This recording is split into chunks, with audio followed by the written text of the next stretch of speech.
Hi guys, welcome to my channel. ಇವತ್ತು ನಾನು ನಿಮಗೆಲ್ಲ ತುಂಬಾ ಯೂಸ್ಫುಲ್ ಆಗಿರೋ ಒಂದು ಟಿಪ್ಸ್ನ ಹೇಳ್ಕೊಡ್ತಾ ಇದ್ದೀನಿ. ಇತ್ತೀಚೆಗಂತೂ ಚಿಕ್ಕ ಮಕ್ಕಳಿಂದ ದೊಡ್ಡವರವರೆಗೂ ತುಂಬಾ ಬಿಳಿ ಕೂದಲು ಸಮಸ್ಯೆ ಆಗಿಬಿಟ್ಟಿದೆ. ಅದಕ್ಕೊಂದು ನಾನು ಪರಿಹಾರ ಹೇಳ್ಕೊಡ್ತಾ ಇದ್ದೀನಿ. ಯಾವುದೇ ಕೆಮಿಕಲ್ ಇಲ್ಲದೆ ನೈಸರ್ಗಿಕವಾಗಿ ನಮ್ಮ ಬಿಳಿ ಕೂದಲು ಹೇಗೆ ಕಪ್ಪು ಮಾಡಬಹುದು ಅಂತ ನೋಡೋಣ ಬನ್ನಿ ಫ್ರೆಂಡ್ಸ್. ಈ ಟಿಪ್ಸ್ನ ಬಳಸಿದರೆ ನೀವು ಯಾವುದೇ ಕೆಮಿಕಲ್ ಕೂಡ ಯೂಸ್ ಮಾಡೋದು ಕೂಡ ಮರೆತು ಹೋಗ್ತೀರಾ ಫ್ರೆಂಡ್ಸ್. ಅಷ್ಟು ಉಪಯುಕ್ತವಾದ ಟಿಪ್ಸ್ ಹೇಳ್ಕೊಡ್ತಾ ಇದ್ದೀನಿ ನಾನು ಇವತ್ತು ನಿಮಗೆ.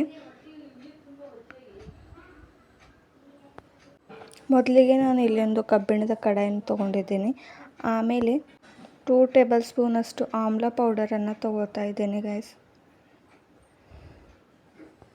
ಆಮ್ಲ ಪೌಡರ್ ಕೂಡ ನಮ್ಮ ತಲೆಗೆ ತುಂಬಾ ಯೂಸ್ಫುಲ್ ಆಗಿದೆ. ಕೂದಲು ಬೆಳೆಯೋದಕ್ಕೂ ಹಾಗೂ ವೈಟ್ ಹೇರ್ಸನ್ನು ಬ್ಲ್ಯಾಕ್ ಹೇರ್ಸನ್ನಾಗಿ ಕನ್ವರ್ಟ್ ಮಾಡೋದಕ್ಕೂ ತುಂಬಾ ಯೂಸ್ಫುಲ್ ಆಗಿದೆ. ಮತ್ತು ನಾನು 1 ಟೇಬಲ್ ಸ್ಪೂನಷ್ಟು ಅರಿಶಿಣ ಇದರೊಳಗೆ ಮಿಕ್ಸ್ ಮಾಡ್ತಾ ಇದ್ದೇನೆ. ಅರಿಶಿಣ ಹಾಗೂ ಆಮ್ಲ ಪೌಡರ್ ಚೆನ್ನಾಗಿ ಮಿಕ್ಸ್ ಮಾಡಿಕೊಳ್ಳಿ. ಇದರ ಬಣ್ಣ ಫುಲ್ಲು ಕಲರ್ ಬೇರೆ ಥರ ಆಗಬೇಕು, ಅಲ್ಲಿವರೆಗೂ ಇದನ್ನು ಚೆನ್ನಾಗಿ ಮಿಕ್ಸಪ್ ಮಾಡ್ಕೊಳ್ಳಿ. ನೋಡಿ ಗೈಸ್ ಹೇಗೆ ಹೊಗೆ ಬರ್ತಾ ಇದೆ ಅಂತ, ಹಾಗೂ ಇದರ ಕಲರ್ ಕೂಡ ಚೇಂಜ್ ಆಗ್ತಾ ಇರೋದನ್ನು ನಾವು ಇಲ್ಲಿ ನೋಡಬಹುದು. ಹೀಗೆ ನಾವು ಒಂದು 5 ನಿಮಿಷದವರೆಗೂ ಚೆನ್ನಾಗಿ ಮಿಕ್ಸಪ್ ಮಾಡ್ಕೋಬೇಕು ಇದನ್ನು. ಹಾಗೂ ಕಲರ್ ಕೂಡ ಇದರ ಫುಲ್ ಕಪ್ಪಗಾಗುತ್ತೆ. ಕಬ್ಬಿಣದಿಂದ ಕೂಡ ತುಂಬಾ ಯೂಸ್ಫುಲ್ ಆಗಿದೆ. ಕಬ್ಬಿಣ ಕೂಡ ನಮ್ಮ ದೇಹಕ್ಕೆ ತುಂಬಾ ಪೋಷಕಾಂಶಗಳು ನೀಡುತ್ತದೆ. ನೋಡಿ ಗೈಸ್ ಕಲರ್ ಹೇಗೆ ಚೇಂಜ್ ಆಗ್ತಾ ಇರೋದನ್ನು ನಾವು ಗಮನಿಸ್ತಾ ಇರೋದು. ಫುಲ್ ಬ್ಲ್ಯಾಕ್ ಆಗಿ ಕಾಣಿಸ್ತಾ ಇದೆ ಇವಾಗ. ಇನ್ನೂ ಸ್ವಲ್ಪ ನಾವು ಕೈ ಆಡಿಸ್ತಾ ಇರಬೇಕು ಹಾಗೆ.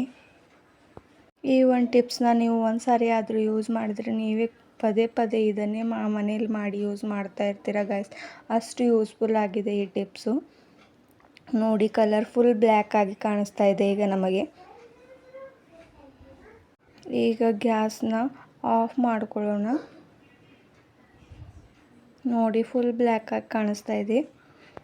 ನಂತರ ನಾವು ಒಂದು ಕುಟ್ಟೋ ಕಲ್ಲನ್ನು ಯೂಸ್ ಮಾಡೋಣ. ಈ ಪೌಡರ್ನ ಅದಕ್ಕೆ ಸೇರಿಸ್ಕೊಳ್ಳಿ ಮೊದಲು. ಫುಲ್ ಅಷ್ಟೇ ನಾವೆಷ್ಟು ಮಾಡಿದೆವೋ ಅಷ್ಟೆಲ್ಲ ಇದರೊಳಗೆ ಹಾಕ್ಕೊಳ್ಳೋಣ. ನೋಡಿ ಎಷ್ಟು ಈಗಂತೂ ತುಂಬಾ ಕಪ್ಪಗಾಗಿ ಕಾಣಿಸ್ತಾ ಇದೆ. ಫುಲ್ ಮೆಹಂದಿ ಥರನೇ ಕಾಣಿಸ್ತಾ ಇದೆ ಗೈಸ್. ಹಾಗೆ ಇದನ್ನ ನಾವು ಸ್ವಲ್ಪ ಇನ್ನೂ ಚೂರಾಗಿ ಮಾಡ್ಕೊಳ್ಳೋಣ.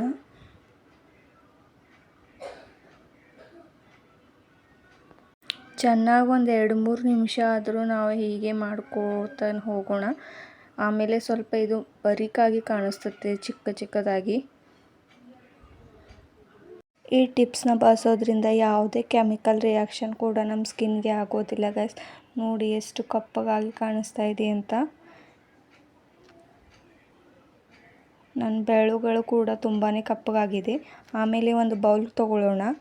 ಮಾಡಿರುವ ಪೌಡರ್ನೆಲ್ಲ ಆ ಬೌಲ್ಗೆ ಹಾಕ್ಕೊಳ್ಳೋಣ. ಆಮೇಲೆ 1 ಟೇಬಲ್ ಸ್ಪೂನಷ್ಟು ನಾನು ಕೊಬ್ಬರಿ ಎಣ್ಣೆಯಲ್ಲಿ ಯೂಸ್ ಮಾಡ್ಕೊಳ್ತಾ ಇದ್ದೀನಿ ಗೈಸ್. ನೋಡಿ ನಮಗೆ ಎಷ್ಟು ಬೇಕು ಕೊಬ್ಬರಿ ಎಣ್ಣೆ 2-3 ಸ್ಪೂನಷ್ಟು ಕೂಡ ನಾವು ಬಳಸ್ಬೋದು. ಅದನ್ನು ಚೆನ್ನಾಗಿ ಮಿಕ್ಸಪ್ ಮಾಡ್ಕೊಳ್ಳಿ.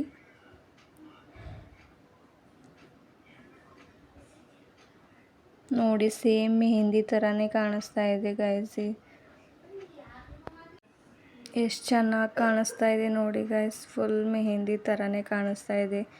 ಇದನ್ನು ನೀವು ಒಂದು 1/2 hour ಕೂಡ ಹಚ್ಕೊಂಡು ಆಮೇಲೆ ತಲೆ ತೊಳ್ಕೊಂಡ್ರೂ ಕೂಡ ಇದು ಹೋಗೋದಿಲ್ಲ. ಎಷ್ಟೇ ಸೋಪ್ ಕೂಡ ಹಾಕಿದ್ರು, ಸೋಪ್ ಶಾಂಪೂ ಯೂಸ್ ಮಾಡಿದ್ರೂ ಕೂಡ ಈ ಹೋಗದೇ ಇರೋ ಕಲರ್ ಥರನೇ ಕಾಣಿಸ್ತಾ ಇದೆ. ನಾನು ಕೂಡ ಯೂಸ್ ಮಾಡಿದ್ದೇನೆ, ನೀವು ಕೂಡ ಯೂಸ್ ಮಾಡಿ ನೋಡಿ ಗೈಸ್.